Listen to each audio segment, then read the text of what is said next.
চলতি মৌসুমে আমন ধান কাটা শুরু হয়েছে। ফলন ভালো হয় খুশি বিয়ানীবাজারের কৃষকরা। লক্ষ্যমাত্রার চেয়ে ফলন বেশি হওয়ায় এবার কৃষক লাভবান হবেন বলে আশাবাদী উপজেলা কৃষি বিভাগ। বিয়ানীবাজারে এবার ৯,২৬৫ হেক্টর জমিতে আমন ধানের আবাদ হয়েছে। কৃষকরা বলছেন, অতিবৃষ্টির কারণে পোকার আক্রমণ সহ রোগবালাই দেখা দিলেও কৃষি বিভাগের পরামর্শে এবার ফলন ভালো হয়েছে। 11টা ভালো হয়েছে, এখানে 11 মৌসুম 11 ভালো হয়েছে, তবে আরও আমার ভালো হইব, তবে আবদান ফাঁকছে না 22 আর 29 দুটা আবার খাসা বিয়া গেছে। আমি 49 ধান করছি, 10 কেয়ারের ধান 70-80 মন হইতো। সরকার থেকে কিছু সাহায্য সহায়তা আমরা পাই, তা আগামীতে আরও বাড়াই আমরা করার চেষ্টা করব।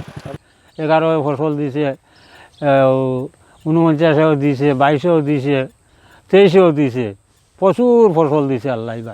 এবার কোনো ফসলের কমতি নাই। ধানের দাম দিলা শুনি আহিলা যদি দাম থাকে তাহলে কৃষকে আরও বেশি আগ্রহী হয়ে খেত করবো। গতবার থেকে মোটামুটি কিছু বালা, অত বেশি বালাও না বেশি খারাপও না, মিডিয়াম।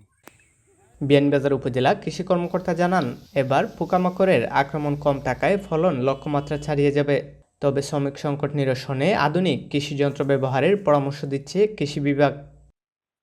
৯,২৬৫ হেক্টর জমিতে আমরা আমনের আবাদ হয়েছে এবং আমরা আশা করছি যে তার মধ্যে দিয়ে আমাদের আছে ২৬,০০০ মেট্রিক টন চাল উৎপাদন হবে।